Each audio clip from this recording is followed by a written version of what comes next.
যারা এখনই আমড়ার আচার তৈরি করেননি দেরি না করে আজই তৈরি করে নিন। ভীষণই মজার টক ঝাল আস্ত আমড়ার এই আচারটি খেতে হয় অসম্ভব মজা, সংরক্ষণ করতে পারবেন একদম বছর জুড়ে। আসসালামু আলাইকুম সুপ্রিয় দর্শক, কেমন আছেন সবাই? আশা করি সবাই অনেক ভালো আছেন এবং সুস্থ আছেন। মাত্র 5 মিনিটে আপনারা কিন্তু প্রেশার কুকার এই ভীষণই মজার আমড়ার আচারটি তৈরি করে নিতে পারেন। ভাবছেন প্রেশার কুকারে আবার কিভাবে এই আমড়ার আচারটি তৈরি করা যায়? তাই দেরি না করে চলুন আজকের এই রেসিপিটা দেখিয়ে নিই কীভাবে আমি তৈরি করলাম। আর কতটা লোভনীয় আর কতটা পারফেক্ট হয়েছে সেটা কিন্তু দেখেই বোঝা যাচ্ছে। এই আচারটা পেলে কিন্তু সবাই অনেক খুশি হয়ে যাবে, এতটা মজা হয়। দোকান থেকে অস্বাস্থ্যকর আচার না কিনে ঘরেই কিন্তু আপনারা এই আচারটি তৈরি করে নিতে পারেন।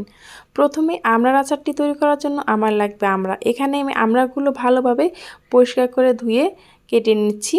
আর দেখতে পাচ্ছেন আমড়াগুলো যেহেতু আমি আস্তে তৈরি করব সেজন্য কিন্তু আমি এইভাবে আস্তে আস্তে একটু কেচে নিচ্ছি। এভাবে ছুরি দিয়ে আমি কেচে নিচ্ছি, আপনারা চাইলে কিন্তু বটি দিয়েও এটাকে কেটে নিতে পারেন।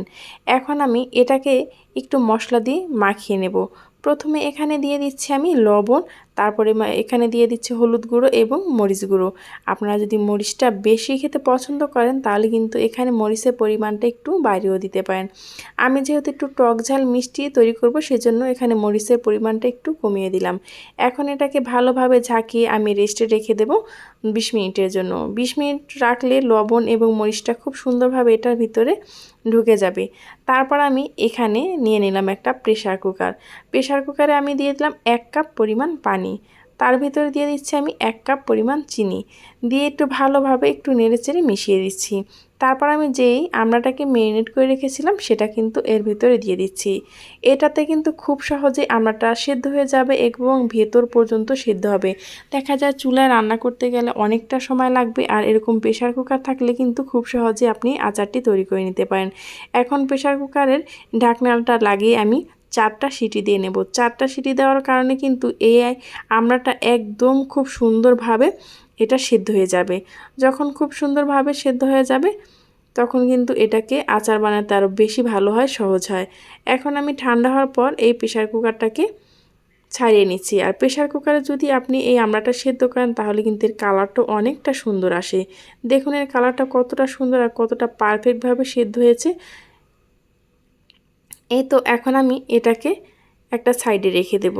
অন্য একটি কড়াইতে আমি দিয়ে দেব সর্ষে তেল। আমি এখানে অল্প পরিমাণ তেল দিয়ে এই আচারটা কিন্তু তৈরি করব। আপনারাও কিন্তু খুব সহজেই আচারটা তৈরি করে নিতে পারেন। এখানে আমি একটা রসুন এরকম কোয়া ছাড়িয়ে নিলাম, সাথে দিয়ে দিচ্ছি আমি 3-4টার মতো শুকনো মরিচ ছোট টুকরো টুকরো করে কেটে। এটাকে আমি একটু হালকা ভেজে নেব।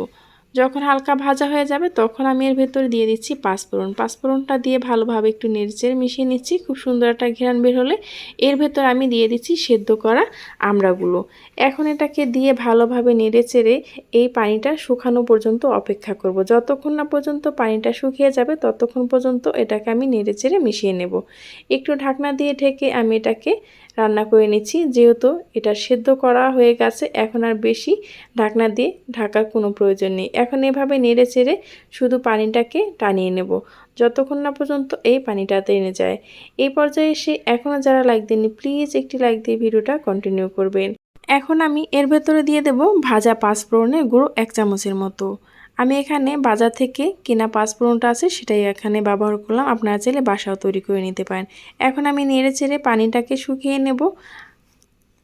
এই তো এখন কিন্তু এটার ভিতর থেকে সম্পূর্ণভাবে পানিটা শুকিয়ে গেছে, শুধু চিনি শিরাটাই রয়ে গেছে। আমার কিন্তু আচারটা একদম পারফেক্ট হয়ে গেছে। আপনারা চাইলে সারা বছর যদি রেখে দিতে চান তাহলে কিন্তু এই পর্যায়ে এসে 1 চামচের মতো ভিনেগার দিতে পারেন। এই তো পারফেক্টভাবে আচারটা হয়েছে আর কতটা লোভনীয় হয়েছে দেখতেই পারছেন। এটা কিন্তু চুলা থেকে নামানোর আগে শেষ হয়ে যাবে। এই প্রসেসে আপনারাও একবার বাসায় তৈরি করে দেখতে পারেন। আশা করি আপনাদের কাছেও ভালো লাগবে। এই পর্যন্ত যারা আমার সাথে ছিলেন তাদেরকে জানাই অসংখ্য ধন্যবাদ। পরবর্তী ভিডিও নিয়ে আসা পর্যন্ত সবাই ভালো থাকবেন, সুস্থ থাকবেন। আল্লাহ হাফেজ।